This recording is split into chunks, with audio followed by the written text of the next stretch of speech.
Ang amoy ng sariwang isda, ng piniritong pagkain, ng mga dahon ng saging, iyon ang symphony ni Clara Aras Santos. Nakatayo siya sa gitna ng kanyang pwesto sa Divisoria. Ang kanyang mga kamay ay abala sa pag-aayos ng mga display ng mga bagong dating na bag at sapatos. Ate Ara, ang ganda po ng bag na yan, sigaw ng isang batang tindera. Siyempre naman, sagot ni Ara, ngumiti. Ako ang pumili niyan. Para sa mundo, si Ara ay isang simpleng tindera ng mga display items. Isang babaeng nagtatrabaho ng husto para kumita. Ngunit sa loob niya mayroong isang bagay na higit pa. Isang pangarap, isang lihim. Isang nakaraang pilit niyang binubuo mula sa mga pira-pirasong alaala. Naalala niya ang kanyang ina na laging nagkukwento tungkol sa isang prinsesa na nawawala. At ang kanyang sarili na sa tuwing titingnan niya ang kanyang lumang photo album, may nakikitang isang malabong imahe. Isang larawan ng isang magandang babae at isang kakaibang laruan. Isang kahoy na kabayo. Ang kanyang buhay ay simple. Ngunit ang kanyang puso ay puno ng isang bagay na matagal na niyang kinikimkim, galit. Galit sa mga mayayaman, ang mga taong sumira sa kanyang pamilya, ang mga taong walang puso, magnanakaw, ang malakas na sigaw mula sa kabilang pwesto ang nagpabalik kay Ara sa kasalukuyan.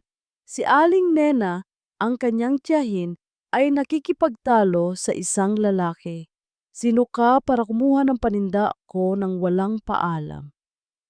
Sigaw ni Aling Nena. Lumapit si Ara. Nakatayo sa harap ng pwesto ni Aling Nena ang isang lalaki. Matangkad, nakasuot ng isang mamahaling suit.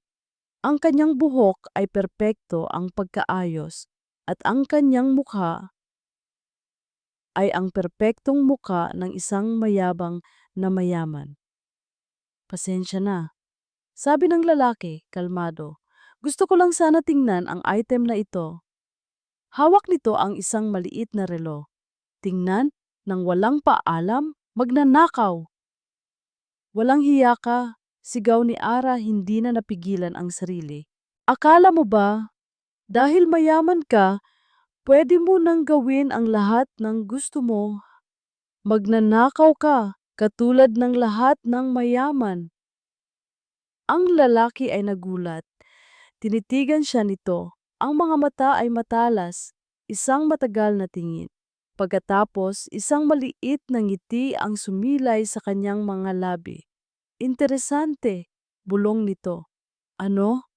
Ang relo na ito, sabi ng lalaki, ay isa sa mga koleksyon ko. Ninakaw sa akin noong isang linggo. At ngayon, nakita ko siya dito. Binibenta ninyo. Natahimik ang lahat. Tumingin si Aling Nena kay Ara. Pagkatapos ay sa relo. Imposible, hindi kami magnanakaw. Kung ganoon, sabi ng lalaki, sabihin ninyo sa akin paano ninyo nakuha ang relo na ito o tatawag ako ng pulis. Ngayon din. Nanlamig ang buong katawan ni Ara, ang kanyang pwesto, ang kanyang pamilya, lahat ay nanganganib, ngunit ang lalaki ay tumingin sa kanya. Hindi galit, hindi mapanghusga, tanging isang bagay na kakaiba, isang pagsubok. Ang relo ay kumikinang sa ilalim ng sikat ng araw sa palengke. Ang tahimik na banta ng lalaki ay bumalot sa pwesto ni Naara na parang isang malamig na alon. Sir, pakiusap, sabi ni Aling Nena, ang boses ay nanginginig. Hindi kami magnanakaw. Ngunit ang lalaki ay hindi nakikinig. Naglabas ito ng kanyang cellphone. Tatawag ako ng pulis. Isang desperadong kilos. Sandali! Sigaw ni Ara, humakbang pasulong. Hindi ninyo sila pwedeng arestuhin. Ako ang may gawa. Ako ang naglagay ng relo dito. Napatanga ang lahat. pati si Aling Nena. Ara, ano kung pinagsasabi mo? Ako ang may gawa, ulit ni Ara, tumingin ng diretso sa mga mata ng lalaki. Ako ang kumuha ng relo na yan. Ako ang magnanakaw. Nag-angat ng kilay ang lalaki. Isang nangiti ang sumilay sa kanyang mga labi. Ngunit hindi ito nangiti ng tagumpay. Isang ngiting kakaiba. Kung ganoon, sabi ng lalaki, ibinalik ang cellphone sa bulsa. Gusto kong magkaroon ng pag-uusap sa'yo. Ngayon din. At umalis na ito, iniwan si Ara na may isang malaking tanong sa kanyang isipan. Sino siya? Kinabukasan, sa kanyang opisina sa Pangilinan Tower, si Julian Jules Pangilinan ay nakatitig sa kanyang monitor. Ang mukha ni Clara Santos ay nasa screen. Ang kanyang pangalan, ang kanyang impormasyon, ang kanyang litrato. Magaling siya, bulong niya sa sarili. Napakahusay umarte. Flashback. Isang buwan na ang nakalipas. Naglalakad si Jules sa isang mall. Isang babae ang nakikipag-away sa isang customer na sinisigawan siya. Ang babae ay si Clara Santos. Ngunit ang kanyang mga mata ay pamilyar. Parang nakita na niya ito dati sa isang lumang litrato, isang litratong matagal na niyang hinahanap. Isang litrato ng isang batang babae na may isang kahoy na kabayo. Anong ginagawa mo, Jules? Tanong ng kanyang sekretarya. Wala, may iniisip lang. Ang totoo, hindi iyon isang ordinaryong aksidente. Mayroon siyang isang misyon, isang sikreto. Ang kanyang lola, si Doña Consuelo, ay nagkakasakit. Ang huli nitong hiling, ang hanapin ang nawawalang pinsan ng kanyang ama. Ang kanyang tita, na may isang nag-iisang anak na babae. Si Camila, ang babaeng nawala 20 taon na ang nakalipas. Ang sabi ng lola mo, sabi ni Atonin Morales, ang tanging pagkakakilanlan ni Camila ay ang kanyang mga mata at isang lumang kahoy na kabayo. Ang paborito niya. Kaya nang makita niya si Clara Santos, ang babaeng may pamilyar na mga mata at ang babaeng nakita niya sa mall na may hawak na isang keychain na hugis kahoy na kabayo. Alam na niya. Anong ginawa mo sa akin? Tanong ni Ara, ang boses ay puno ng galit. Binigyan kita ng pagkakataong makipag-usap sa akin. Sagot ni Jules, kalmado. Para malaman mo kung sino ako at para malaman ko kung sino ka. Nagkita sila sa isang coffee shop. Ako si Julian Pangilinan. Pag-amin ni Jules. Ang may-ari ng mall, ang may-ari ng lupang kinatatayuan ng palengke ninyo. Nanlaki ang mga mata ni Ara. Ang lalaking sinampal niya, ang lalaking pinagbintangan niya ay ang kanyang amo. At ikaw, sabi ni Jules, gusto kong malaman ang totoo. Sino ka ba talaga, Clara Santos? Ang pag-amin ni Julian ay parang isang bagyo. Ngunit para kay Ara, ang mas malakas na bagyo ay nagaganap sa loob ng kanyang puso. Ang galit, ang sakit, ang pagtataksil, lahat ay bumalik. Sino ka para lokohin ako? Sigaw ni Ara, ang boses ay nanginginig. Hindi kita niloko, Ara, sabi ni Jules. Gusto ko lang makilala ka bilang ikaw, hindi bilang si Ara na may galit sa mga mayayaman. Ikinuwento niya ang lahat, ang tungkol sa kanyang lola, ang tungkol sa nawawalang si Camila, ang tungkol sa keychain.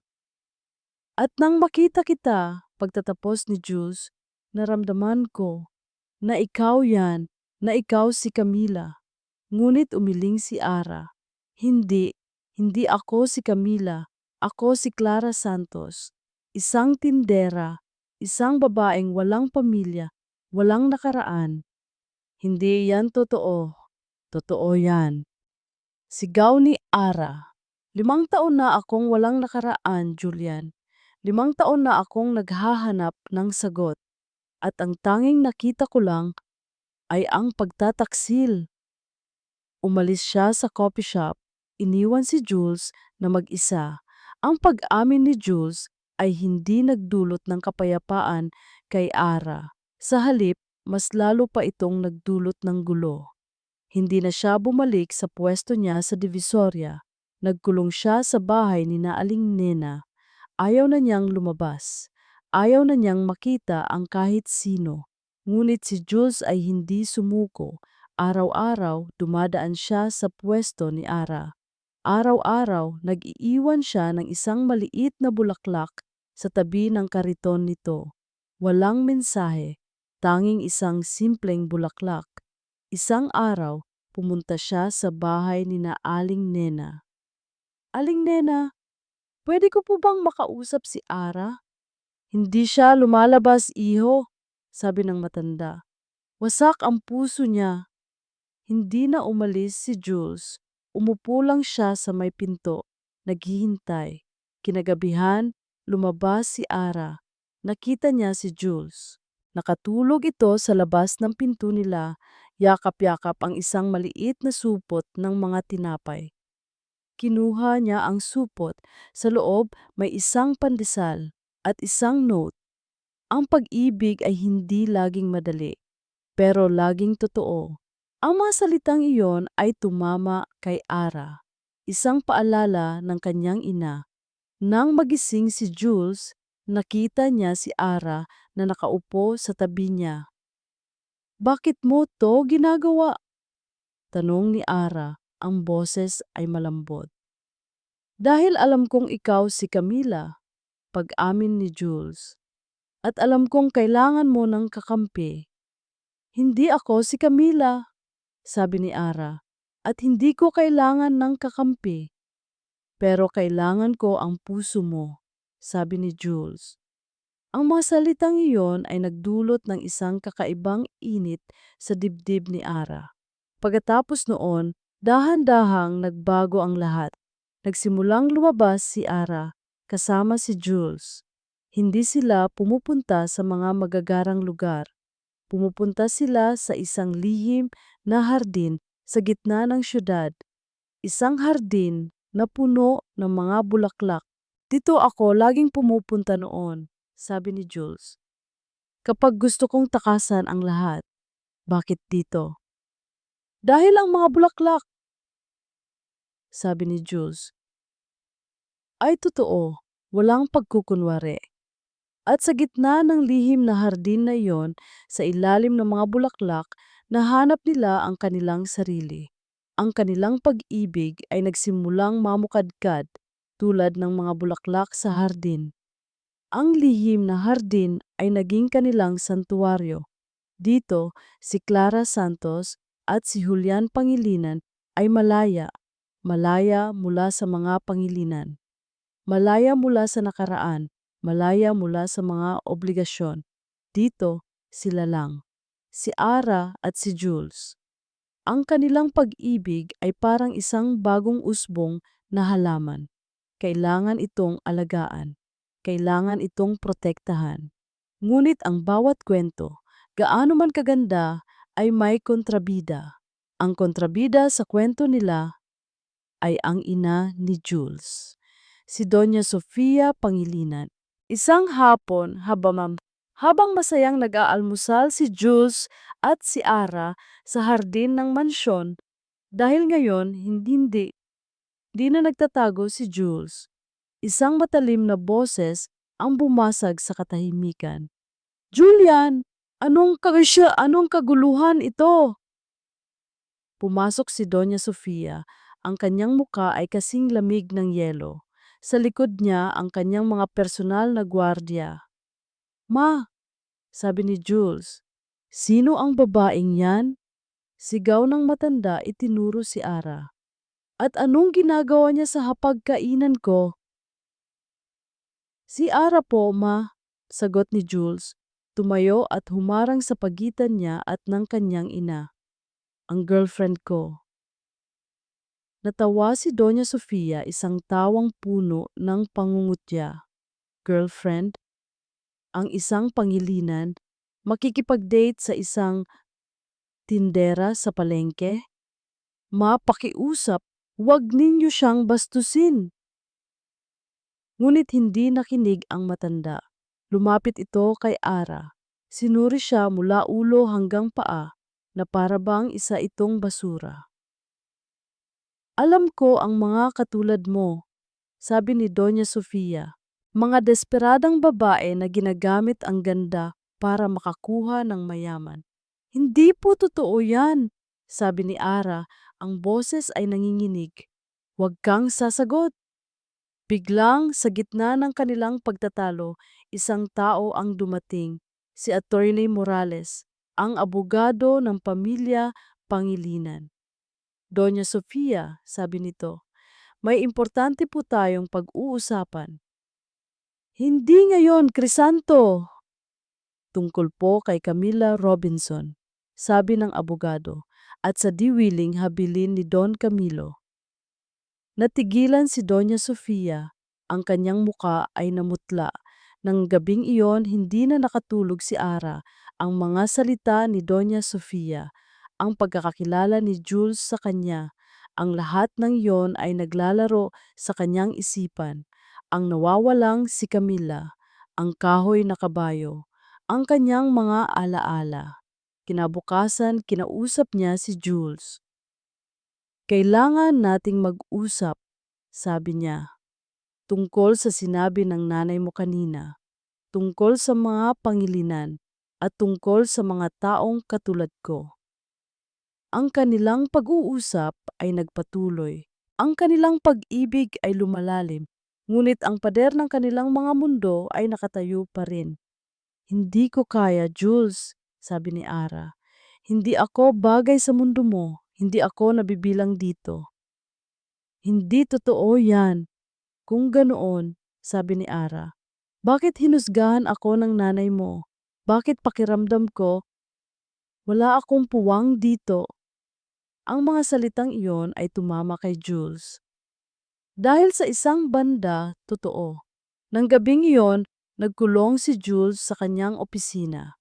Siya mismo ang nag-imbestiga tungkol kay Camila Robinson, ang nawawalang tagapagmana ng Armol Group, ang babaeng may kahoy na kabayo. At sa kanyang paghahanap, nakita niya ang isang lumang litrato, isang batang babae, mga 5 taong gulang. Masaya. May hawak na isang kahoy na kabayo. Ang kanyang mga mata ay kaparehong-kapareho ng mga mata ni Ara. Ang litrato ng batang babae na may kahoy na kabayo ay parang isang susi na nagbukas sa isang kahon ng mga alaala sa isipan ni Jules. Ang mga mata, walang duda, si Ara. Hindi ko alam kung bakit ako hinahabol ng mga multo. Bulong niya sa sarili. Kinabukasan, kinausap niya si Atty. Morales. Crisanto, sabi ni Jules, ang tungkol kay Camila Robinson, may alam ka ba? Mayroon, sagot ni Atty. Morales. Si Don Camilo, bago siya mamatay, ay nag-iwan ng isang diwiling habilin. Ang lahat ng kanyang ari-arian ay mapupunta sa kanyang nag-iisang anak na babae, si Camila. Ngunit nawawala ito. At paano naman ang kanyang asawa, si Vivian, at ang anak nito, si Mila? Tanong ni Jules. Ayon sa testamento, wala silang makukuha kung hindi matagpuan si Camila sa loob ng 5 taon, paliwanag ng abogado. At ang 5 taon na iyon, sa susunod na buwan na, nag-ugnay ang lahat sa isipan ni Jules. Ang paghahanap sa Camila, ang mga mata ni Ara. Kailangan mong hanapin si Camila, Crisanto, sabi ni Jules. Ngayon na. Samantala, si Ara ay pinipilit na kalimutan ang lahat. Pagkatapos ng sermon ni Doña Sofia at ang pagtuklas ni Jules sa kanyang lihim na hardin, Naramdaman ni Ara ang isang mabigat na sakit. Hindi siya ang babaeng iyon. Hindi siya si Camila. Siya si Clara Santos. Isang simpleng tindera, ngunit ang mga alaala ay hindi madaling kalimutan. Isang gabi, habang naglalakad siya pauwi, may isang itim na kotse ang huminto sa tabi niya. Bumaba ang dalawang lalaki. Clara Santos, tanong ng isa. Gusto ka raw kausapin ni Miss Vivian Corpus. Vivian Corpus, ang pangalan ng byuda ni Don Camilo, ang ina ni Mila. Dinala siya sa isang mamahaling restaurant. Naroon si Vivian at si Mila. Magandang gabi, Mrs. Santos, sabi ni Vivian. Ang ngiti ay malamig. Narinig ko, may kaunting problema ka raw sa Pangilinan Group at mayroon ka raw espesyal na relasyon sa apo ng Donya. Ano ang gusto ninyo? Tanong ni Ara. Simple lang, sabi ni Vivian. Gusto naming layuan mo si Julian at kalimutan mo na ang lahat ng tungkol sa mga Robinson. Lalo na ang tungkol sa nawawalang si Camila. Hindi ko alam ang sinasabi ninyo. Talaga ba? Tawa ni Mila. Kung ganoon, bakit mo laging hawak ang kahoy na kabayo? Ang paboritong laruan ni Camila? Nanlamig si Ara. Ang kahoy na kabayo, ang kanyang alaala. Ang kwento ni Camila ay matagal nang nakabaon, Mr. Santos, sabi ni Vivian. At kung susubukan mong halongkatin iyon, sisiguraduhin kong hindi ka nasisikatan ng araw. Pagkatapos ng meeting, iniwan si Ara na puno ng takot. Hindi lang siya ang naghahanap at ang kanyang mga kalaban ay mas makapangyarihan kaysa sa kanyang inaakala. Ang paghaharap ni Ara at Vivian sa restaurant ay nag-iwan ng isang bagong klase ng takot kay Ara. Hindi na ito simpleng pag-aalinlangan. Ito ay isang banta. Nababaliw na ba sila? Tanong niya kay Jules. Hindi, sagot ni Jules, seryoso. Hindi sila baliw, desperado sila. Ang mga banta na iyon ang nagpatibay sa determinasyon ni na Jules at Attorney Morales. Oras na para bilisan ang lahat. Kailangan nating alamin ang lahat tungkol sa pamilya Corpus, utos ni Attorney Morales sa kanyang mga tauhan. Ang lahat ng connections nila sa mga Robinson at ang kanilang pinansyal na sitwasyon. Sa kanyang paghahanap, isang bagay ang nakita ni Attorney Morales.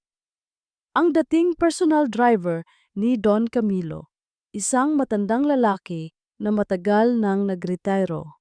Si Mang Tonyo, sa isang tahimik na lugar sa probinsya, nagkita sila. Mang Tonyo, sabi ni Attorney Morales, may kailangan po akong malaman tungkol kay Camila Robinson. Ang pangalan na iyon ay nagpabago sa mukha ng matanda. Nagkaroon ng takot. Wala po akong alam dyan, sir, sabi ng matanda. Matagal na yon, hindi ko na po maalala. Alam ko pong may alam kayo, sabi ni Ate Morales. Ang iyong asawa, si Aling Nena, siya ang huling nakita kasama si Camila bago ito nawala. At kung magsalita siya, mas madali para sa inyong dalawa. Isang mahabang katahimikan. Sinuhulan kami. Pag-amin ni Mang Tonyo, ni Ma'am Vivian. Binigyan niya kami ng malaking halaga ng pera para lang sabihing nawawala si Camila at para hindi na kami magsalita pa. Nasaan si Camila? Hindi ko alam, sir. Ang alam ko lang, iniwan siya sa isang ampunan sa Maynila. Nang makabalik si Atolino Morales sa Maynila, dala-dala ang bagong impormasyon, agad niyang kinausap si Jules. Ang tiyahin ni Ara, sabi ni Attorney Morales, ay tumanggi, pero ang kanyang asawa, si Mang Tonyo, ay nagsalita at may nakuha tayong bagong lead, isang ampunan sa Maynila. Naging mas mabilis ang paghahanap. Samantala si Mila, ang anak ni Vivian, ay lalong nagiging delikado. Ang pagiging kamukha niya ni Camila ay naging isang obsesyon. Isinasagawa niya ang iba't ibang operasyon para mas maging kamukha pa niya. At pinag-aaralan niya ang lahat ng tungkol kay Camila. Ang mga paborito nito, ang mga panaginip nito, lahat. Isang araw, nag-iisa si Mila sa opisina ni Don Camilo. Nakita niya ang isang lumang litrato sa mesa. Isang litrato ni Don Camilo kasama ang isang batang babae. Si Camila, sa kanyang kamay, may hawak itong isang maliit na laruan, isang kahoy na kabayo. Nang gabing iyon, habang naglalakad si Ara pauwi, naabutan niya si Mila sa labas ng kanyang bahay. "Hello, Ara," sabi ni Mila. Ang ngiti ay matamis. "May kailangan lang akong itanong sa'yo." "Ano yon? Naaalala mo ba?" sabi ni Mila. "Ang iyong paboritong laruan noong bata ka, isang kahoy na kabayo?" Ang tanong na iyon ay tumama kay Ara, isang pamilyar na bagay, ang kanyang pinakamahalagang alaala. Ang pagbanggit ni Mila sa kahoy na kabayo ay nagdulot ng isang matinding kaba kay Ara, ang kanyang pinakatatagong alaala. Paano nalaman ni Mila? "Ano'y nung pinagsasabi mo?" tanong ni Ara, pilit na pinapanatili ang kanyang composure. Ngumisi si Mila. "Wala lang, narinig ko lang sa aking ina na mayroon daw akong pinsan na nawawala at mahilig daw sa mga kahoy na kabayo." Ang mga salita ay puno ng lason, isang banta. "Umalis ka na dito, Mila," sabi ni Ara, ang boses ay matigas. "Aalis ako," sagot ni Mila. "Pero may isa lang akong sasabihin. Sa susunod na buwan, ang lahat ng ari-arian ng mga Robinson ay magiging sa akin na, at kung susubukan mong makialam, sisiguraduhin kong pati ang munting pwesto mo sa Divisoria ay mawawala." Pagkaalis ni Mila, naiwan si Ara na puno ng pagkalito. Sino ba talaga ang Mila na iyon? At bakit niya ginagawa ang lahat ng iyon? Ang kahoy na kabayo. Paulit-ulit na bumabalik sa kanyang isipan ang alaalang iyon. Isang munting laruan. Ngunit bakit napakahalaga nito? Samantala, si Attorney Morales at si Jules ay abala sa kanilang paghahanap. "Nahanap ko na ang ampunan," sabi ni Atty. Morales kay Jules. "Ang bahay kalinga, nandoon ang record ng isang batang babae na iniwan 20 taon na ang nakalipas. Ang petsa, tumutugma." "Sino ang nag-iwan?" tanong ni Jules.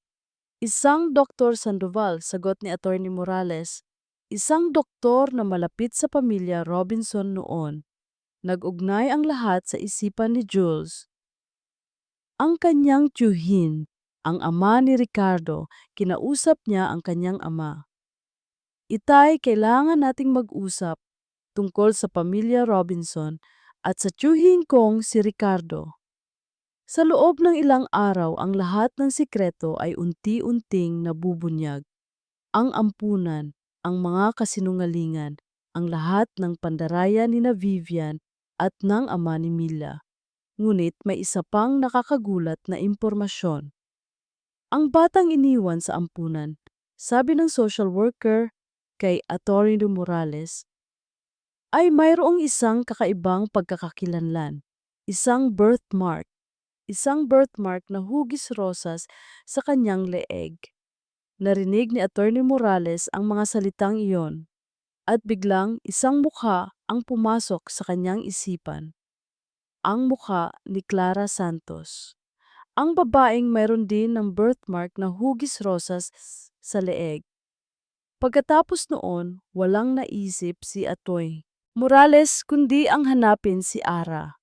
Naabutan niya ito sa kanyang pwesto. Ara, sabi ni Attorney Morales, hinihingal. Kailangan nating mag-usap. Ngayon na. Ano po yun, sir? Mayroon akong hinala na ikaw. Sabi ni Attorney Morales, ikaw ang nawawalang si Camila Robinson. Ang mga salita ni Attorney Morales ay parang isang bagyo na matagal ng kinimkim at sa wakas ay bumuhos. Camila Robinson, ang nawawalang tagapagmana. Flashback. Isang maliit na batang babae, malungkot. May hawak na isang kahoy na kabayo, walang mama, walang papa. Nag-iisa, ang kanyang mga alaala ay bumalik, isang pira-pirasong larawan ng isang buhay na matagal na niyang kinalimutan. Ang kanyang pangalan, ang kanyang pamilya, ang kanyang kinabukasan. Kailangan nating mag-DNA test, Ara, sabi ni Attorney Morales. Ngayon na. Nang gabing iyon, sa isang pribadong laboratorio, kumuha sila ng sample. Ang paghihintay. Ang paghihintay para sa sagot na magbabago sa kanyang buong buhay. Samantala, si Mila ay abala sa kanyang sariling paghahanda. Okay ka na ba? Tanong ni Vivian sa kanyang anak. Ang script, nasaan na? Hawak ni Mila ang isang lumang photo album. Sa loob, mga litrato ni Camila, ang kanyang mga paborito, ang kanyang mga panaginip, ang kanyang buong buhay. Kabado ako, Mama, sabi ni Mila. Kaya mo yan, sabi ni Vivian.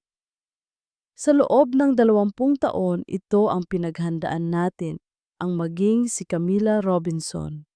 Nagsimula ang kanyang pagsasanay, ang pag-aaral kung paano kumilos, kung paano magsalita, kung paano ngumiti, tulad ni Camila, ang perpektong Camila.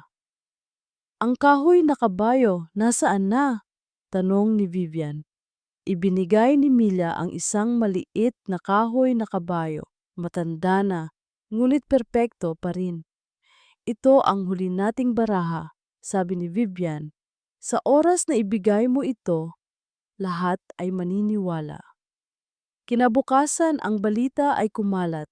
Ang pagdinig para sa diwiling habilin ni Don Camilo Robinson ay gaganapin sa araw na iyon.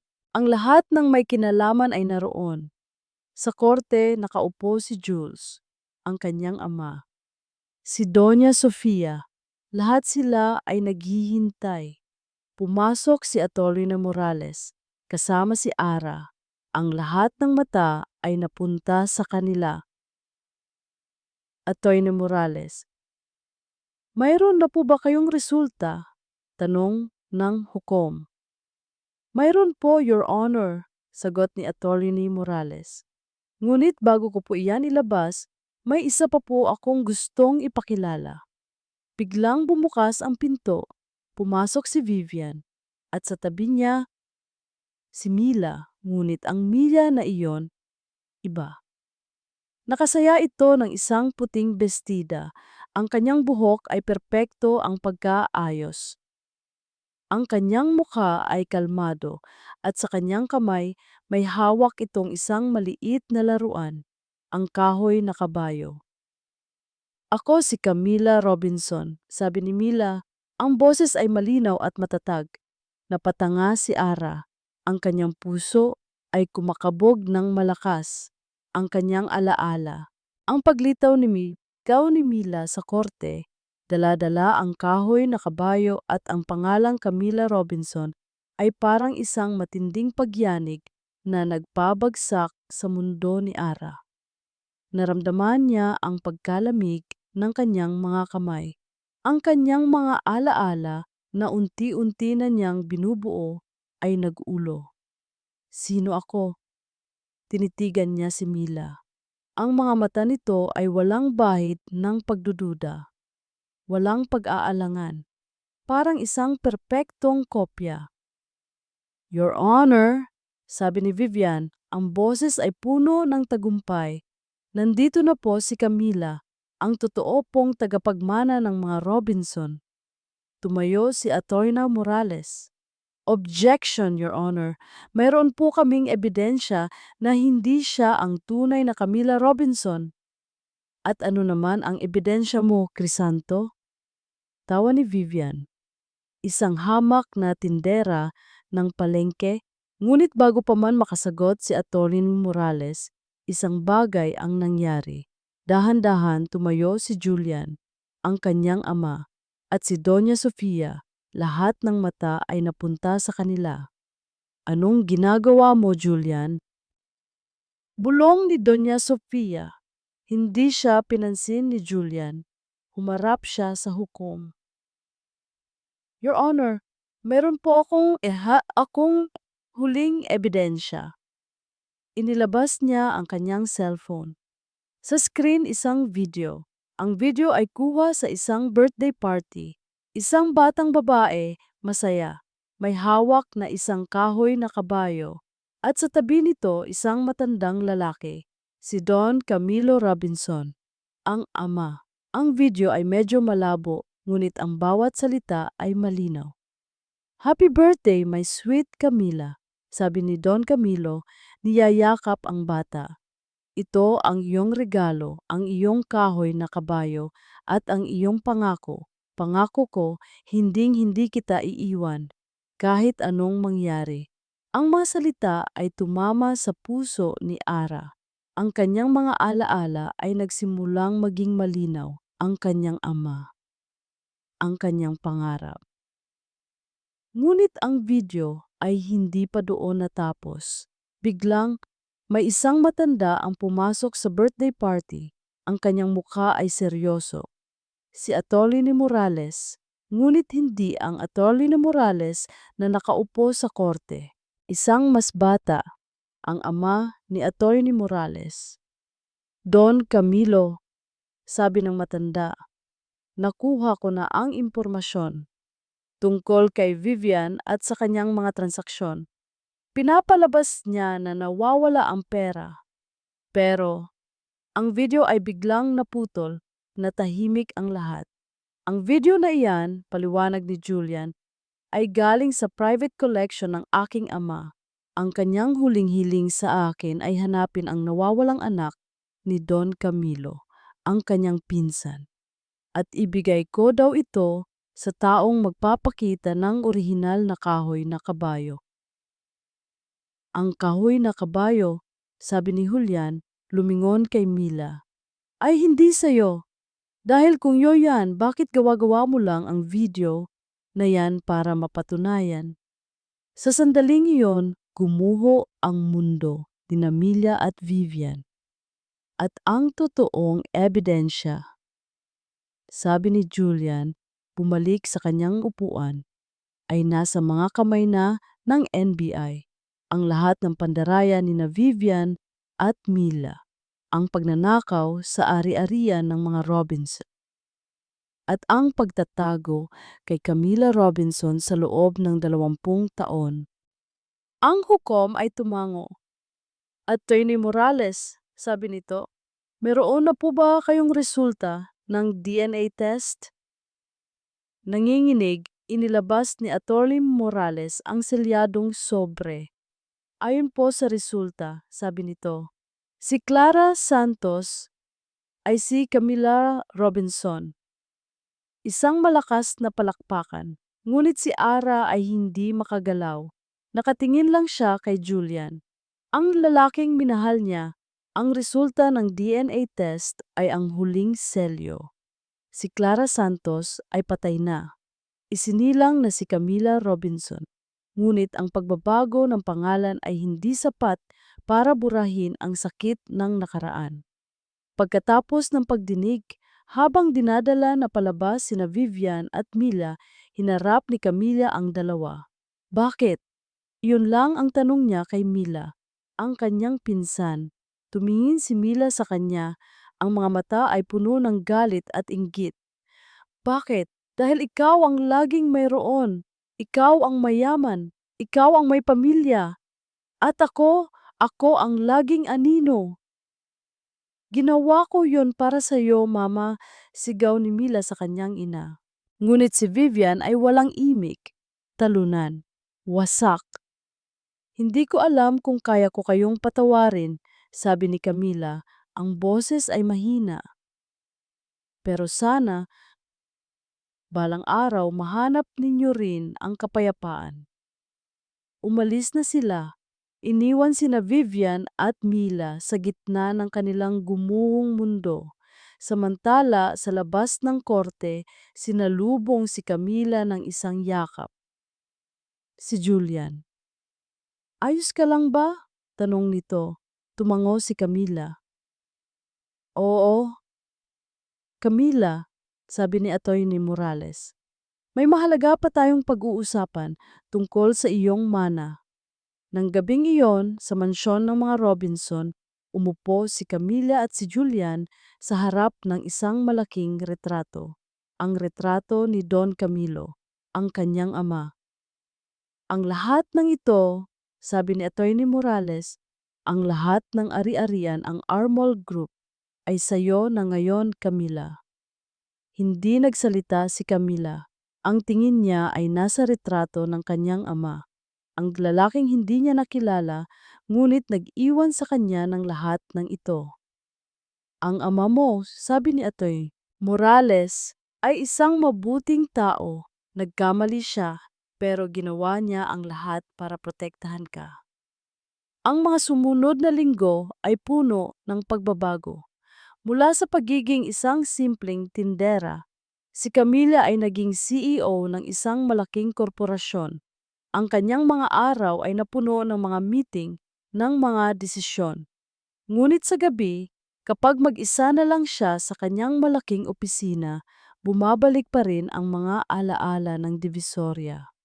Ang amoy ng gulay, ang tawa ng mga tindera. Naaalala mo ba, Jules? Tanong niya isang gabi. Noong una tayong magkita? Oo naman, sagot ni Jules. Ang babaeng nagturo sa akin kung paano magmahal ng saging. Natawa si Camila, ngunit may isang bagay pa rin ang kulang. Ang puso ni Doña Sofia. Isang araw dinalaw sila ng ina ni Jules. Hindi na ito galit, ngunit malamig pa rin. Ano ang kailangan mo, Sofia? Tanong ni Jules. Nandito ako, sabi ni Doña Sofia, para sa isang dahilan. Para sabihing hindi ka karapat-dapat sa anak ko. Natigilan si Camila. Hindi ka pa rin magbabago, ma. Sabi ni Jules. Hindi ako nagsasalita para sa sarili ko. Sabi ni Doña Sofia. Nagsasalita ako para sa anak ko at para sa isang bagay na kailangan mong gawin, Camila, ang magpatawad. Ang mga salita ni Doña Sofia ay parang isang matalim na sibat na tumusok sa puso ni Camila. Hindi na ito tungkol sa nakaraan, tungkol na ito sa paghuhusga sa kasalukuyan. Hindi ka pa rin magbabago, ma? Tanong ni Julian. Hindi ako nagsasalita para sa sarili ko. Sabi ni Doña Sofia, ang kanyang mga mata ay matalim. Nagsasalita ako para sa anak ko at para sa isang bagay na kailangan mong gawin, Camila. Ang magpatawad. Ang patawarin ang anak ko sa kanyang nakaraan. Nagulat si Camila. Ang nakaraan? Oh, sabi ni Doña Sofia, ang nakaraan niya bago kanya nakilala. Ang nakaraan niya kasama ang kanyang ex-girlfriend. Ang, ang nakaraan niya bilang isang playboy. Isang perpektong lason. Isang perpektong paraan para durugin si Camila.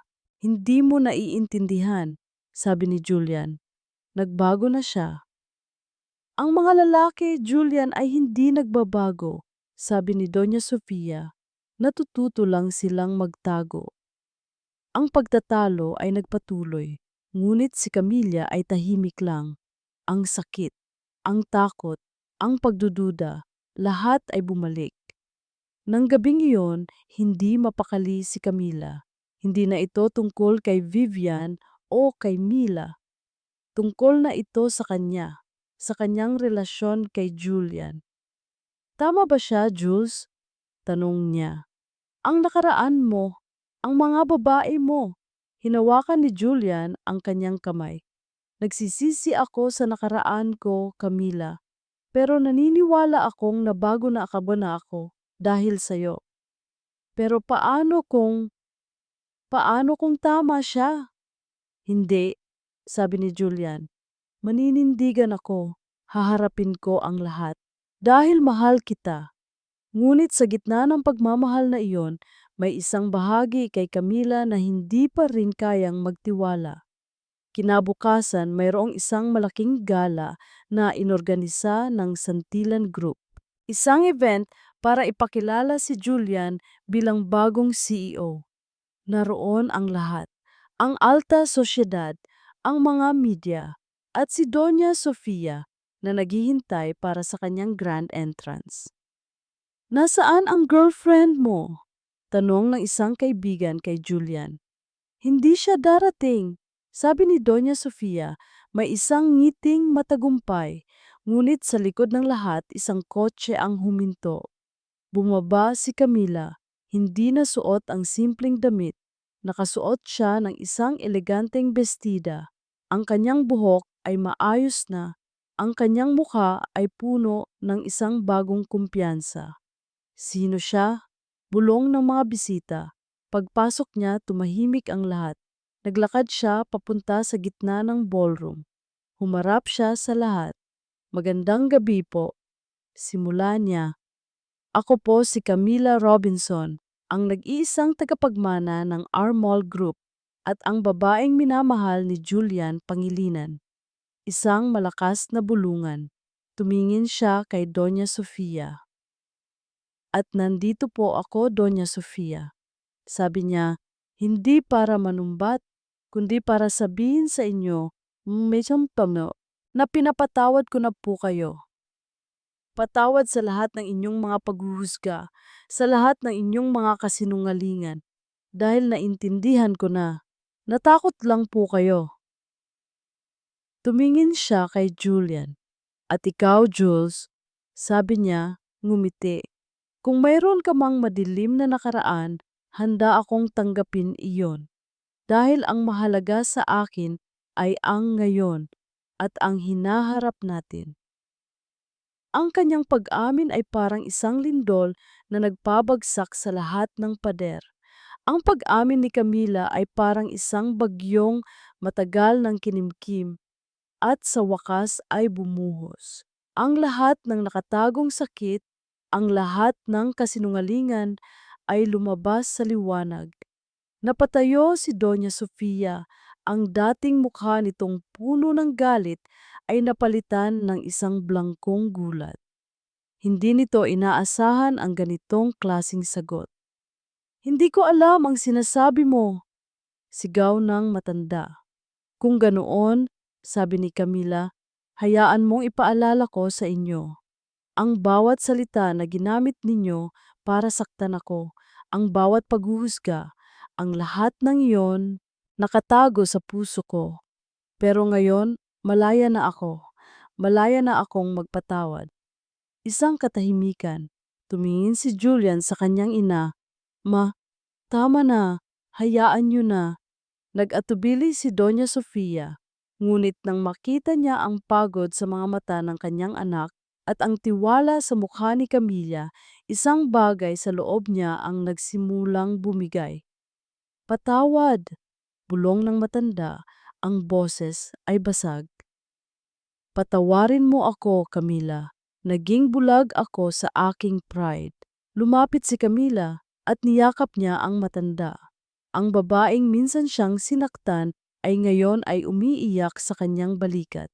Ang pagpapatawad ay hindi magic. Hindi nito mabubura ang nakaraan. Ngunit binigyan nito sila ng isang bagong simula. Kinabukasan, isang malaking balita ang gumulantang sa mundo ng negosyo. Ang Santillan Group at ang Armol Group na dating magkalaban ay magsasama-sama para sa isang malaking charity project. Ang pangulo ng proyekto, si Camila Robinson. Ang proyekto, ang magtayo ng isang modernong palengke sa Divisoria. Isang palengke na may daycare center, mga clinic, at isang training center para sa mga gustong magsimula ng kanilang sariling negosyo, para sa mga tao, para sa Divisoria. Hindi ko alam kung paano ako magpapasalamat sa iyo, Camila, sabi ni Aling Nena, umiiyak. Wala yun, inay, sagot ni Camila, dahil ang lahat ng ito ay para sa inyo, para sa pamilya ko. Sa kanilang bagong opisina, natanaw ang umuusbong na palengke. Si Julian ay laging nasa tabi ni Camila, hindi na bilang amo, kundi bilang partner. Masaya ka ba? Tanong ni Julian. Sobra, sagot ni Camila. At ikaw? Ako? Ngiti ni Julian. Ang tanging gusto ko lang ay ang makita kang masaya at ang makita kang nagliligtas ng mundo, isang turon sa bawat pagkakataon. Ang kanilang mga gabi ay puno ng trabaho, ngunit puno rin ng mga kwentuhan, ng tawa at ng mga nakaw na halik. Isang gabi, habang naglalakad sila pauwi, huminto si Julian. Camila, sabi niya, may kailangan pa akong aminin. Nagulat si Camila. Ano yon? Lumuhod ito sa harap niya. Alam kong hindi ito ang tamang lugar, sabi niya.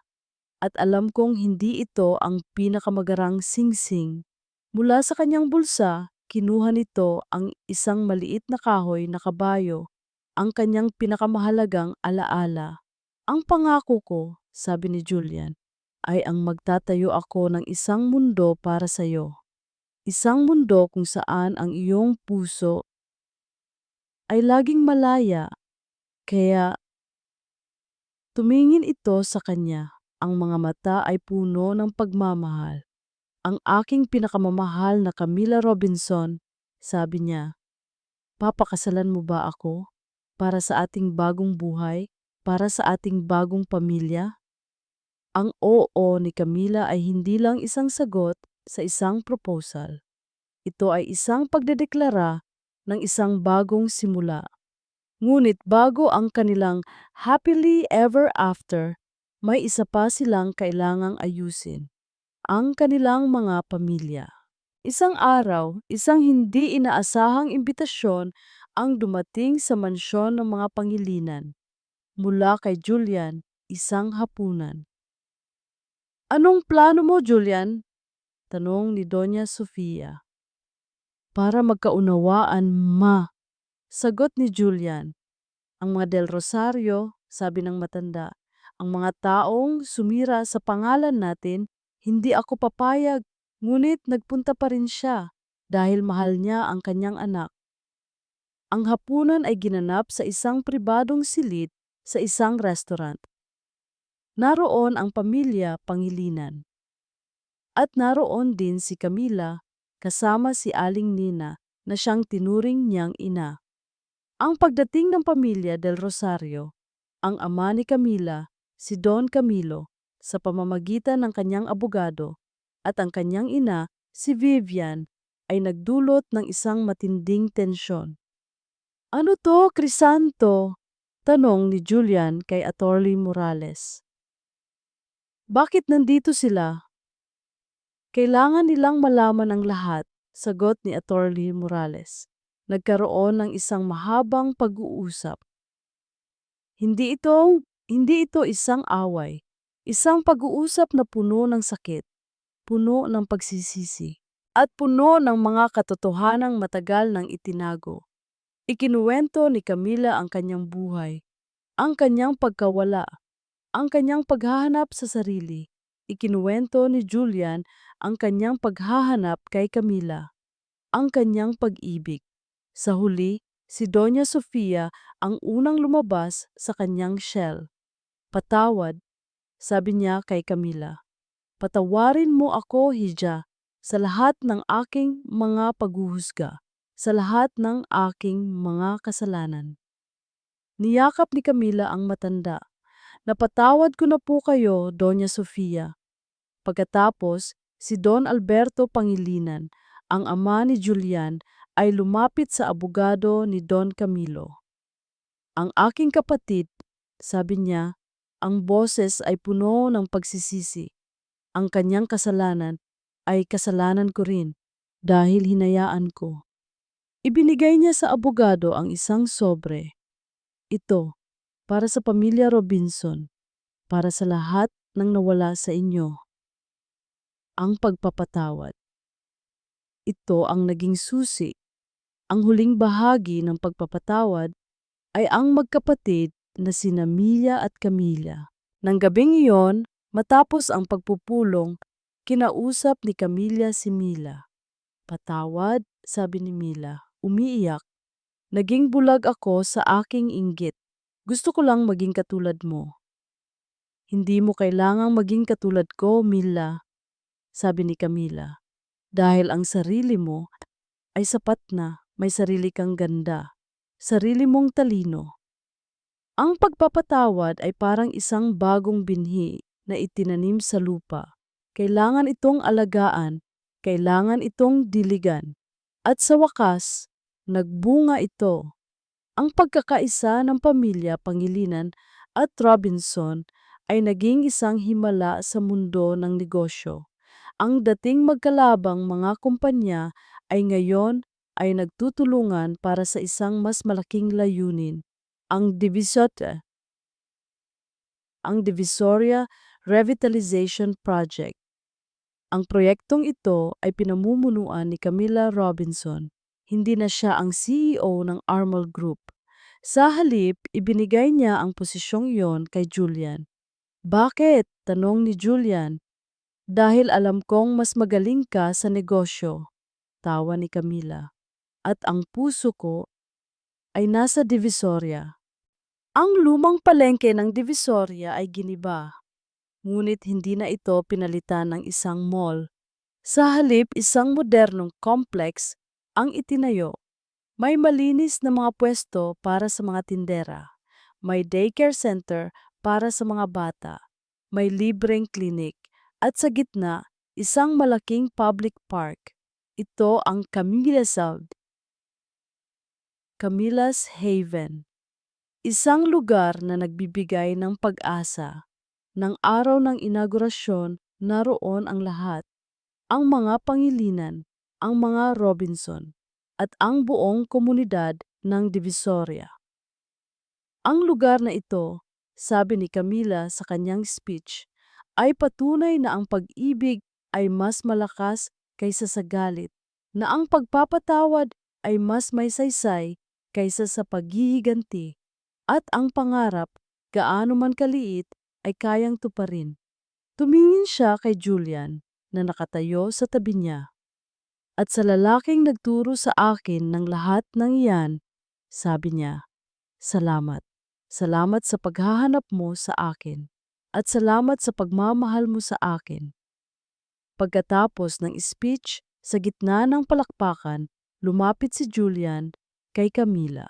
Hindi ko akalaing ang isang simpleng relo, sabi niya, ay magbubunga ng ganito.